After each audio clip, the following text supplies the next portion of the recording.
Graça e paz, irmãos. Deus possa nos abençoar hoje, né? Que possa abençoar a sua vida nesse momento em que você está assistindo esse vídeo. Nós estaremos meditando um pouco sobre Jesus como sendo o nosso advogado, né? Nosso advogado supremo. Hoje a gente tem visto que o direito tem sido um curso bastante procurado, né, pelos nossos jovens, pela nossa sociedade, por diferentes motivos. Um deles, né, por uma carreira profissional, outros procuram o direito para fazer concursos públicos, enfim, cada um tem o seu motivo. E alguns tantos também buscam, né, o curso de direito para buscar que a justiça, o direito seja exercido no meio da nossa sociedade, né? E hoje eu quero falar então sobre o advogado divino Jesus Cristo. Uma das propostas do nosso estudo bíblico é pararmos imediatamente para pensarmos sobre o filme O Advogado do Diabo, né? Talvez muitos de vocês já tenham assistido esse filme.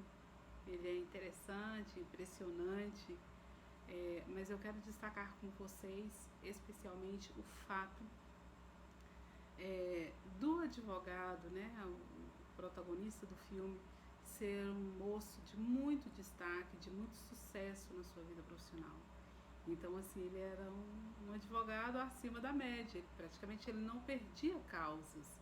Então, toda causa que ele pegava, ele batalhava realmente para ganhar a causa, tendo o seu cliente razão ou não, sendo ele dono da verdade ou não. Esse juiz trabalhava, esse advogado trabalhava para ganhar causas, e ele ganhava, e ele era muito orgulhoso disso, né? Ele era muito assim, muito vaidoso disso. E um determinado dia, o Al Pacino, né, que faz o segundo personagem importante no filme, o convida para poder trabalhar para ele e faz uma proposta muito boa. E foi assim, irresistível, né? Financeiramente, em questão de status também foi irresistível. E o advogado, então, Kevin, foi trabalhar com com o Al Pacino.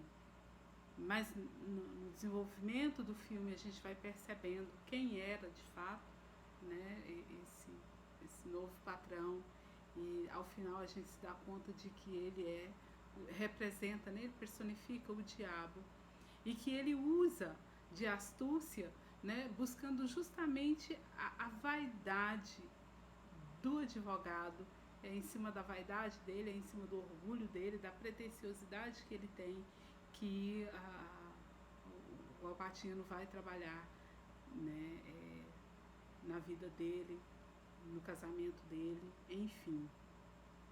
Uma das frases que se destaca nesse filme, nessa relação, é: a vaidade é o pecado preferido pelo diabo. E quando a gente olha nas escrituras, né, vários são os textos que vão falar sobre justamente a vaidade preceder a ruína. Então, assim, nós temos que ter muita atenção a como nós temos nos comportado diante do sucesso, diante, né, das vitórias que nós alcançamos, dos pontos, né, que nós conseguimos alcançar, dos degraus que conseguimos avançar, e de como nós estamos nos sentindo orgulhosos ou não, né, sendo os donos da situação, nos sentindo os donos da situação ou não. Porém, né, nós não trataremos propriamente da vaidade nessa aula de hoje. Nós temos como texto base o livro a Epístola de João, né, primeira Epístola de João, o capítulo 2, eu quero ler por vocês, diz assim: Filhinhos meus, essas coisas vos escrevo, para que não pequeis. Se todavia alguém pecar, temos um advogado junto ao Pai, Jesus Cristo, o justo. Esse único versículo, né, ele tem grandes verdades espirituais para para a gente poder meditar, para a gente poder pensar sobre eles. Uma delas é que nós somos filhos de Deus, certo?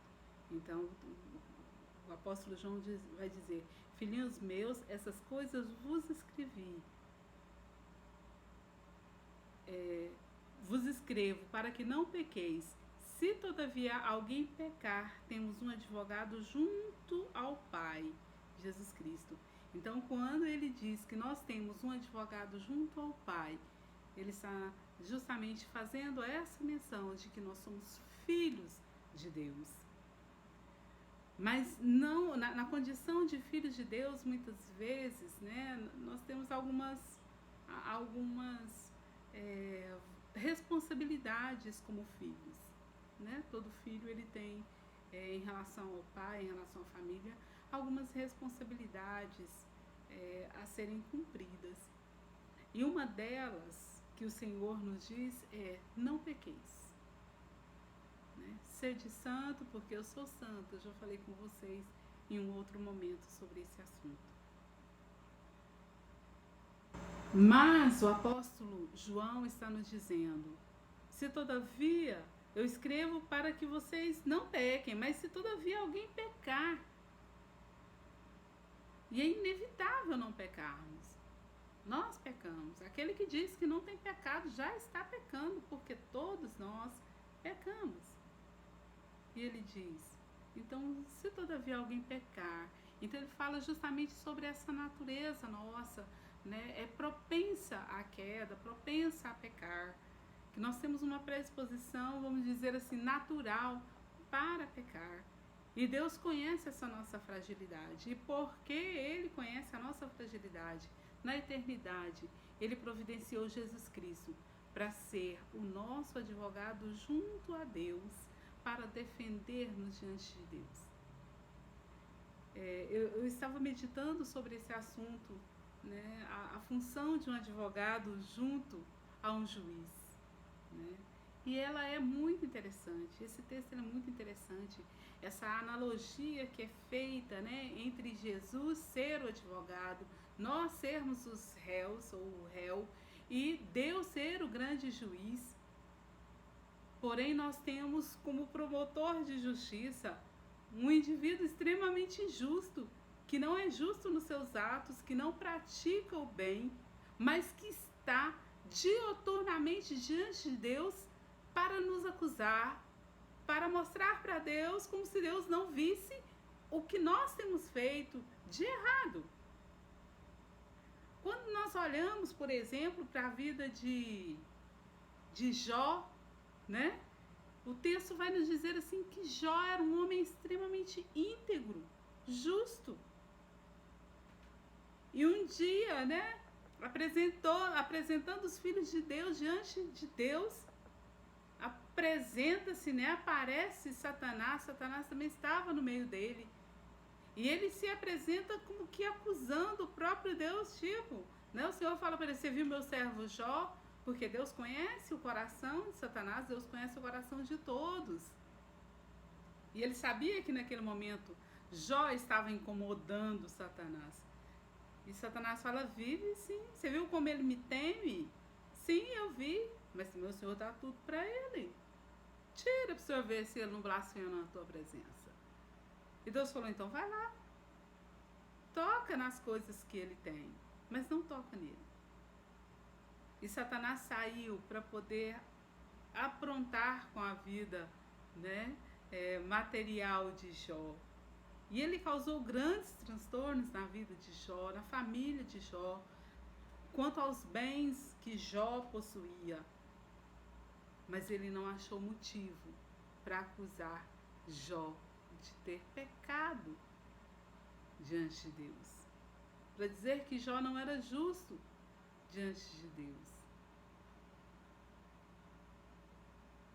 Nós temos outros momentos, né? Nós temos no livro de Zacarias também nós temos esse relato, né? O profeta Zacarias, ele tem uma visão do sumo sacerdote com roupas sujas diante do Senhor, e Satanás estava lá acusando que o sumo sacerdote Josué estavam com as vestes sujas.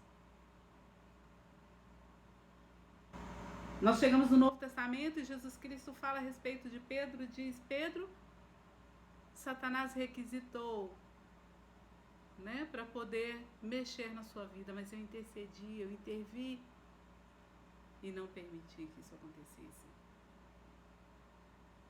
Diante destes e de vários outros textos, nós somos então informados que Satanás está sempre procurando, ele nos induz a pecar, ele nos convida a praticar o erro, e logo em seguida ele está diante de Deus dizendo: tá vendo?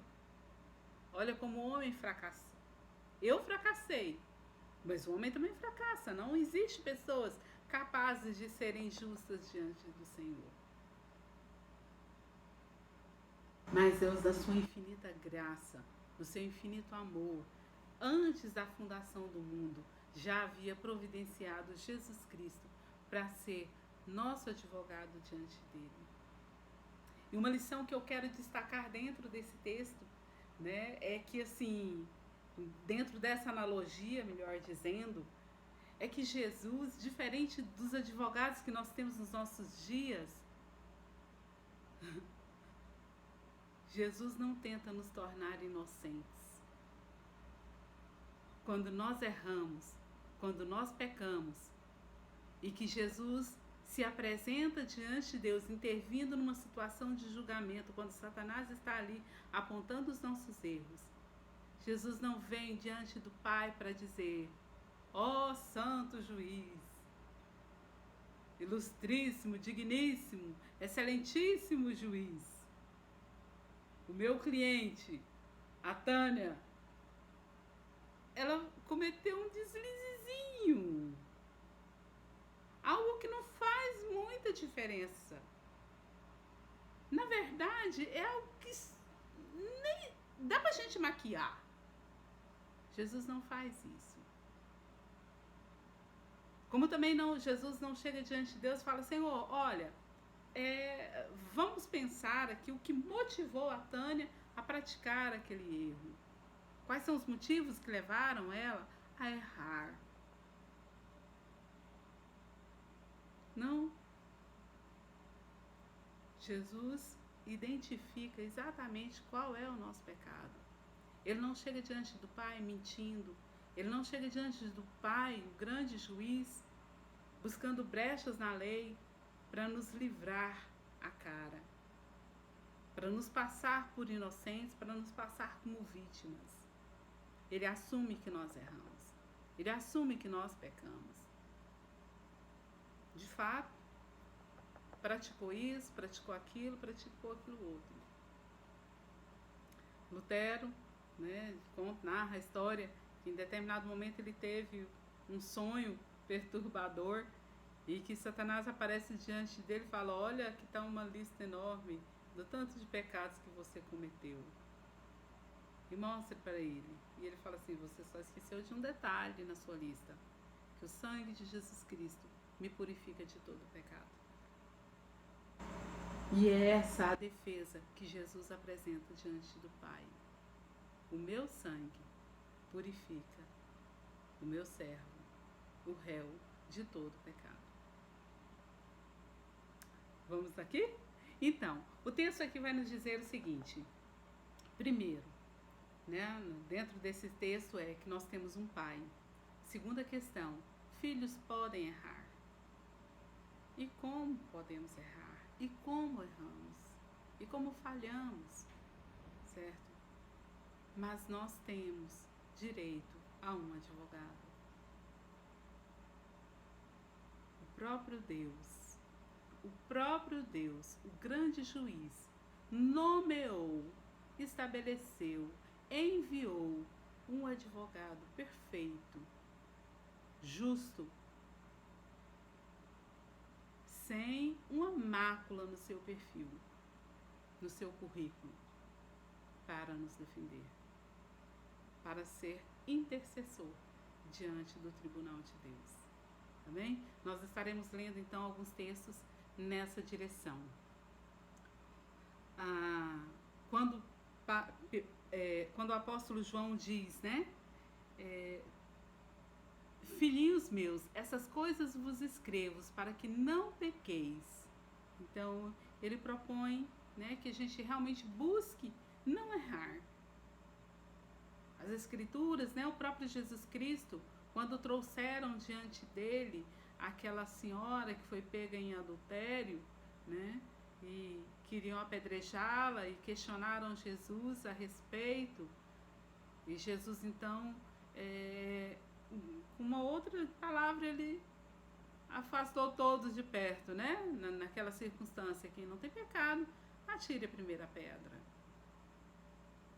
E todos se retiraram, um por um, porque todos pecaram. Todos estão destituídos da glória de Deus. E aqueles homens estavam em pecado também. Não da prostituição, mas traziam nos lombos outros pecados. Traziam na consciência outros pecados.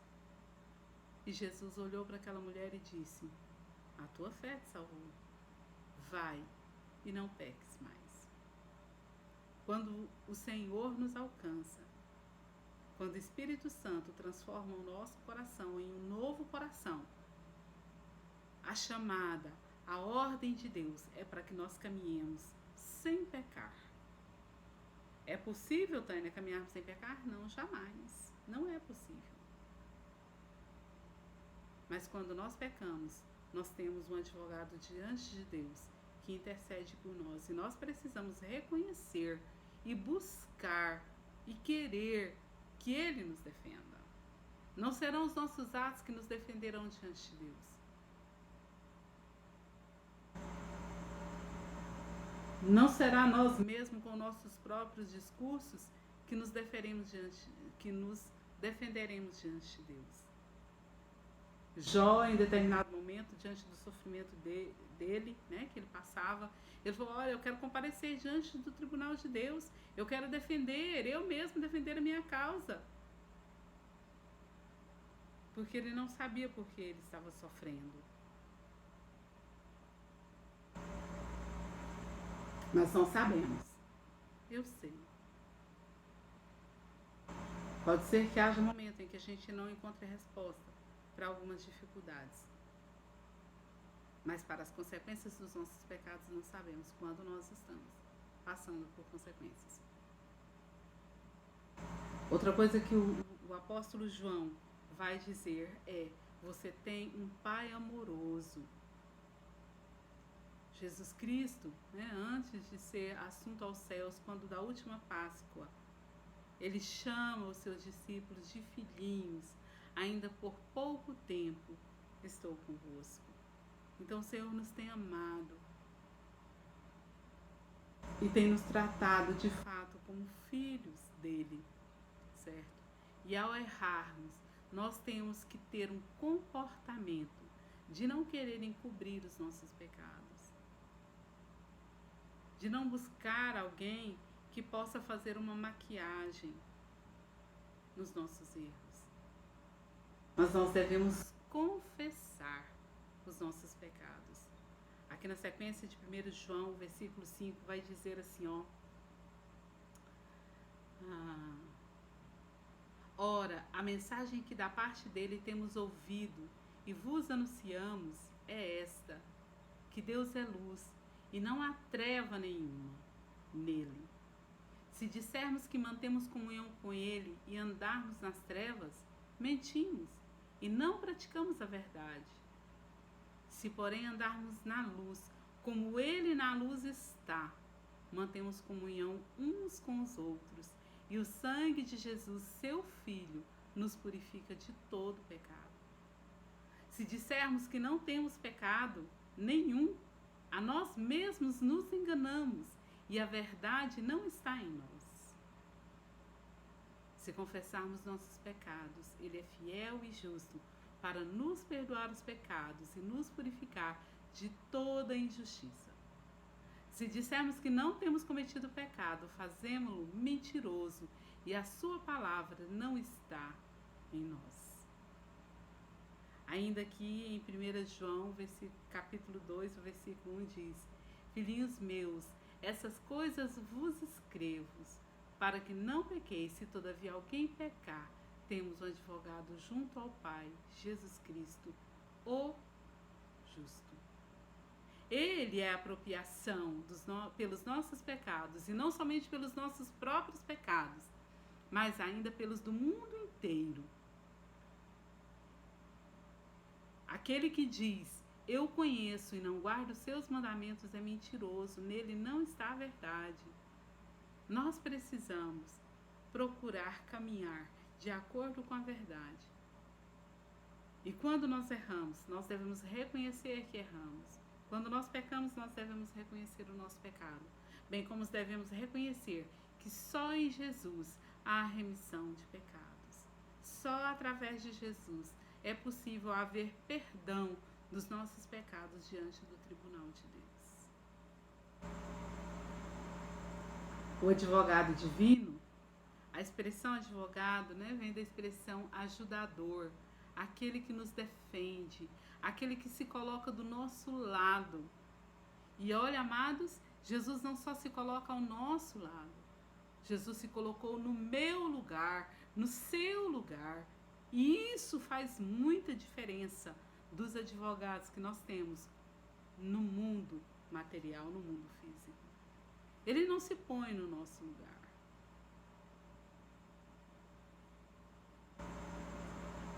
Ele não se entregou no nosso lugar. Jesus sim. Ele se colocou no nosso lugar. Ele morreu. Ele cumpriu a pena que estava destinada para mim.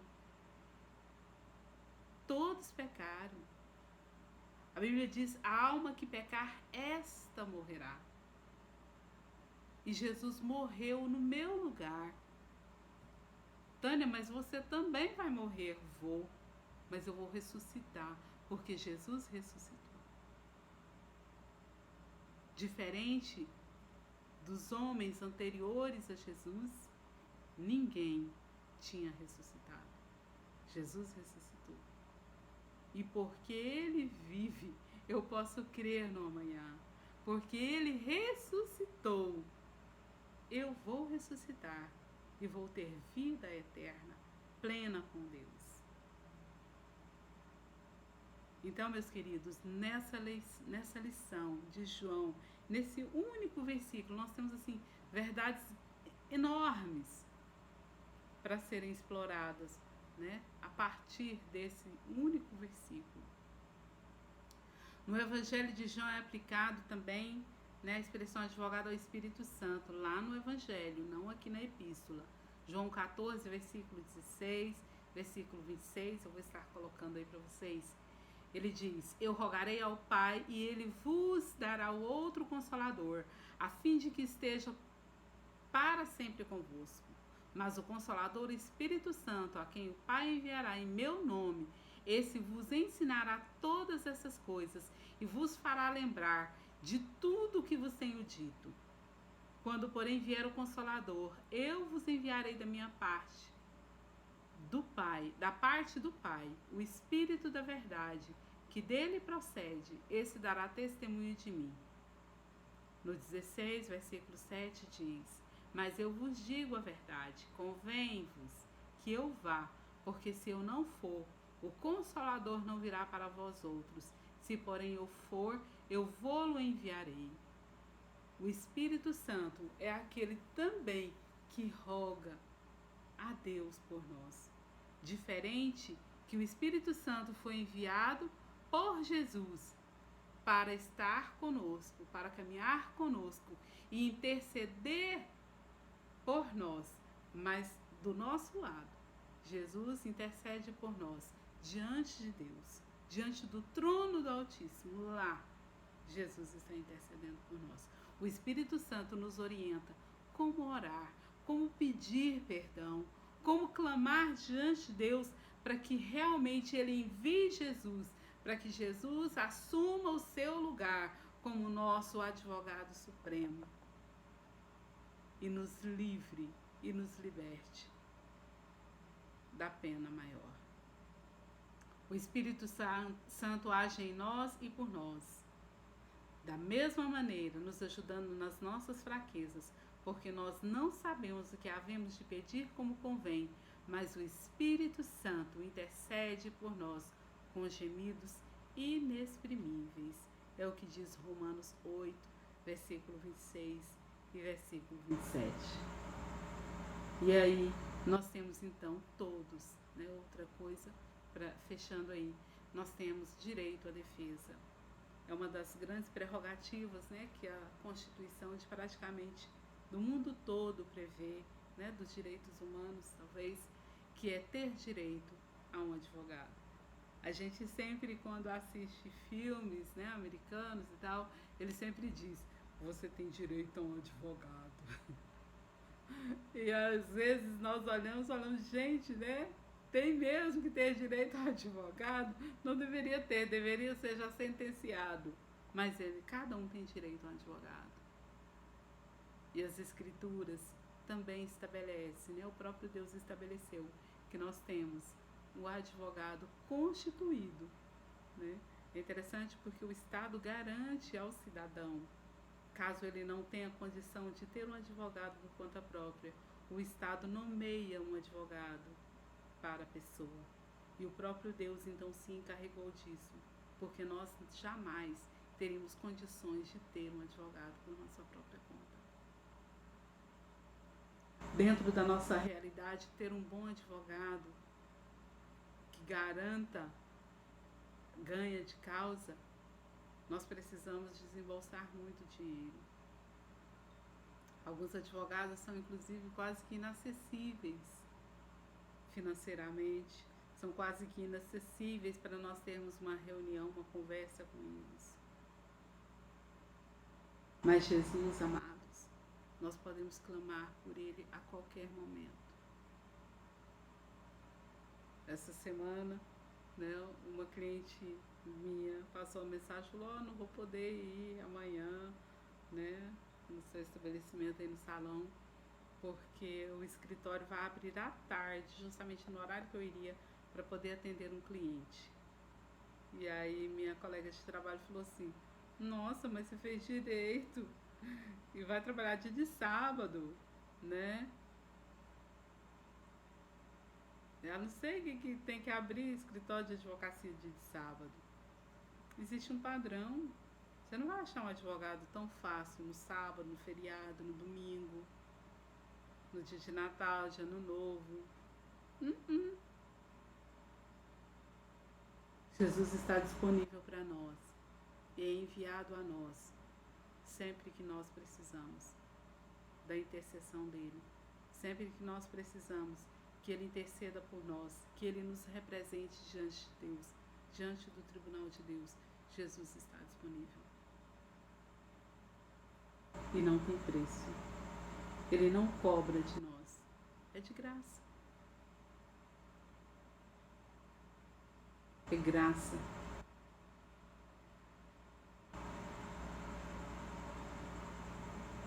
Cristo morreu, ressuscitou, tornando-se nosso Redentor e advogado diante de Deus. Nós sabemos, né, que o diabo não cessa de nos acusar diante de Deus. Porém, Jesus morreu, ressuscitou e tornou-se, então, o nosso Redentor e advogado, diuturnamente. Jesus disse assim, eu rogarei ao Pai, e Ele vos dará outro Consolador, a fim de que esteja sempre convosco. João 14,16. Certo? E o Espírito Santo tem sido essa pessoa que está do nosso lado também, 24 horas por dia, todos os dias da semana, todos os dias do mês, todos os meses do ano, durante toda a sua vida. Uma diferença, né, que eu comentei rápido com vocês, é que Jesus Cristo é um advogado perfeito. O apóstolo João mesmo vai dizer, temos advogado junto ao Pai, Jesus Cristo, o justo. Quantos advogados justos nós temos? Nós poderíamos nomear que nós conhecemos. que é justo. O justo. Não é um justo. Não é mais um justo. Não, é o justo. Em todo o seu proceder. Em toda causa que ele leva diante do advogado supremo. Em todo o seu comportamento. No futebol, nas relações pessoais, na relação com os seus colegas de trabalho, na sua relação familiar, com esposa, com filhos.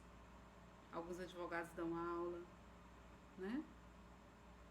Quantos desses são, de fato, justos em tudo? Não há, amados. Mas Jesus é. Jesus é. E isso faz diferença no trono de Deus. Porque o diabo não tem nenhuma unha para dizer contra o próprio advogado que está defendendo a minha causa. Recentemente eu assisti aquela série Suits e uma das coisas que são interessantes da gente notar, ou prestar atenção, é que tem um advogado lá, um tal de Harvey. Ele é o cara, né? Ele sempre fala assim: você está aqui, eu estou aqui. E onde eu quero estar? Aqui. Então, assim, ele sempre quer estar acima. E ele sempre batalha.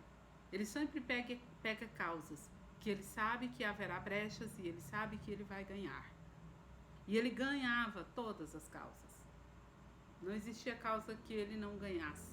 Por isso ele era extremamente famoso, extremamente procurado e ganhava muito bem. Trabalhava numa associação de advogados. Quando tinha determinado assunto que ele não dominava, ele chamava outro que dominasse aquela área para trabalhar com ele. Por isso, advogados e associados. Porque nem todo advogado consegue dominar toda a área, né, do direito. Mas ele não perdia causas. Porém, ele cometia erros. Muitas vezes, para ganhar uma causa, ele sufocava uma outra situação ali. Muitas vezes, para fazer um cliente ganhar uma causa, ele cobrava favor de algum juiz, de algum promotor ou de outro advogado. Então, a relação que a gente vê nessa série é essa relação de um depender do outro, de um dever com o outro, e assim, dessa forma, eles constituíam o direito para os seus clientes. Jesus não. Ele ganha as nossas causas, porque ele é justo. Porque ele se ofereceu como justo no meu lugar. Ele diz: eu morri no lugar da Tânia. Eu morri no seu lugar. Por isso ele não precisa morrer. Por isso ele não tem que ser condenado. Porque sem Jesus, o salário do pecado é a morte eterna, o distanciamento eterno do Criador.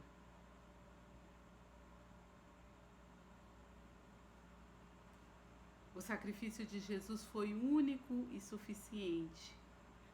Hebreus 7, versículo 27 diz que não tem necessidade, como sumo sacerdote, de oferecer todos os dias, primeiro por seus próprios pecados, depois pelos do povo, porque isto fez uma vez por todas, quando a si mesmo se ofereceu. E nós temos, né, Jesus Cristo como esse sacrifício que se ofereceu diante de Deus no nosso lugar. O sacrifício de Jesus foi perfeito, porque o caráter do sacrifício de Cristo foi santo.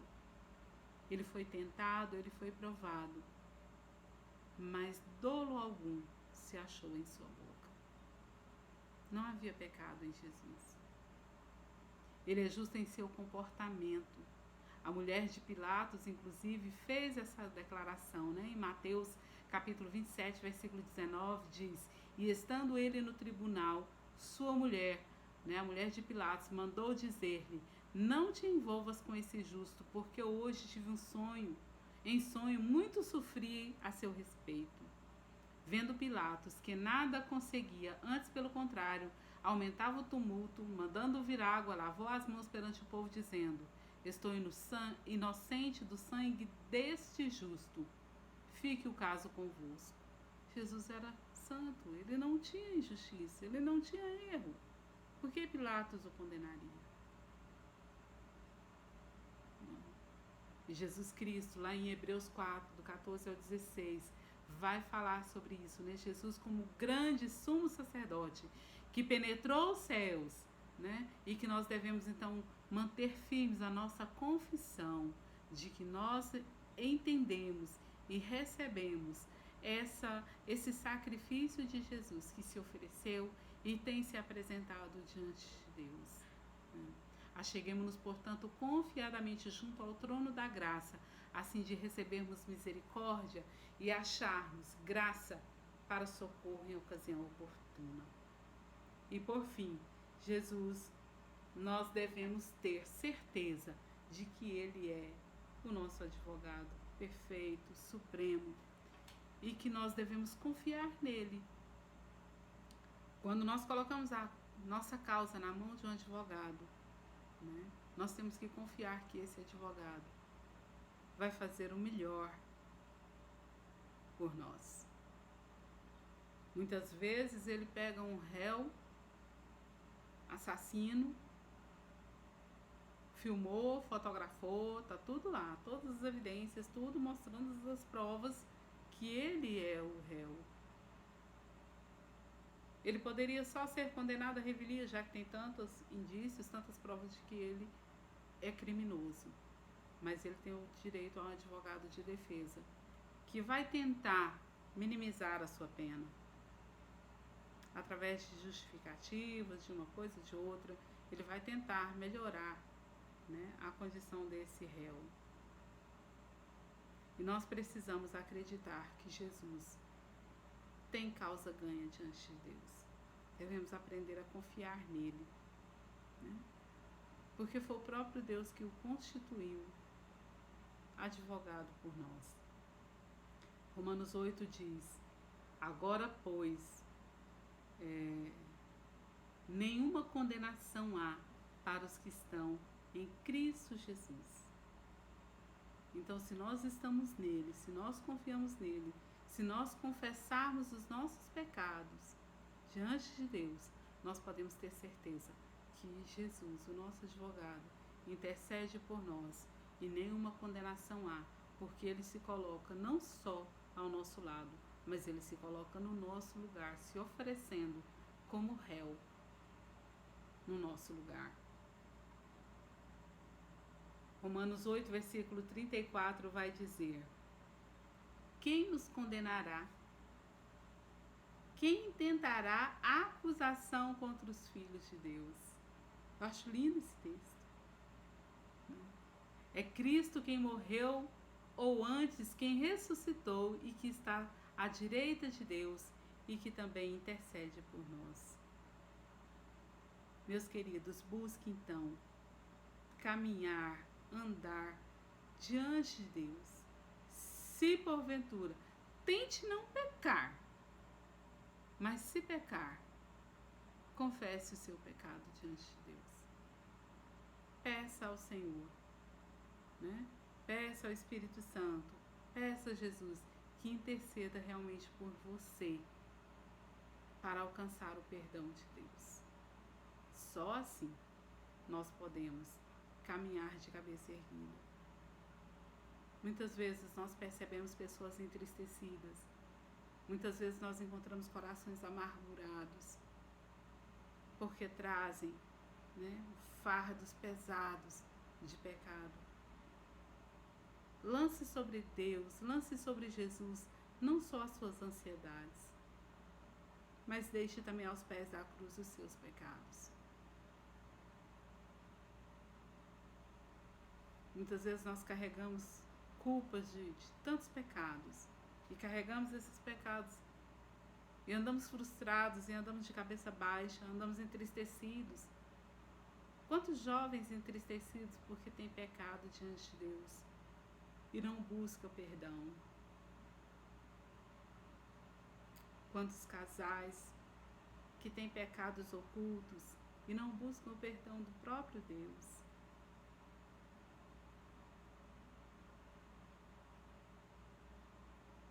Quantas pessoas têm caminhado dessa forma? A Bíblia diz assim, ó, um coração alegre constitui um bom remédio, mas um espírito triste, né, entristece, abate. Então, amados, vamos buscar refúgio no Senhor, vamos buscar o perdão do Senhor para os nossos pecados, para os nossos erros. E Ele é fiel e justo para nos perdoar e nos purificar de todo pecado, de toda injustiça. Porque para esse propósito Jesus veio ao mundo, Jesus se submeteu a essa realidade, se fez carne, habitou entre nós, morreu no seu lugar, para nos apresentar diante de Deus, como filhos amados. Se considere amado por Deus. Se considere um privilegiado por Deus, por ter Jesus, por ter o Espírito Santo como nosso intercessor diante dele. Amém? Que o Senhor nos abençoe e não carregue sobre os seus ombros o fardo do pecado. Não deixe o inimigo continuar acusando a sua mente, acusando o seu coração, te atormentando dia e noite, porque você errou, porque você pecou. Confesse o seu pecado diante do Senhor. Aceite a salvação que Jesus pode te dar. E você vai poder deitar e descansar no próprio Deus. Amém? Que Deus nos abençoe. Tenha uma semana abençoada.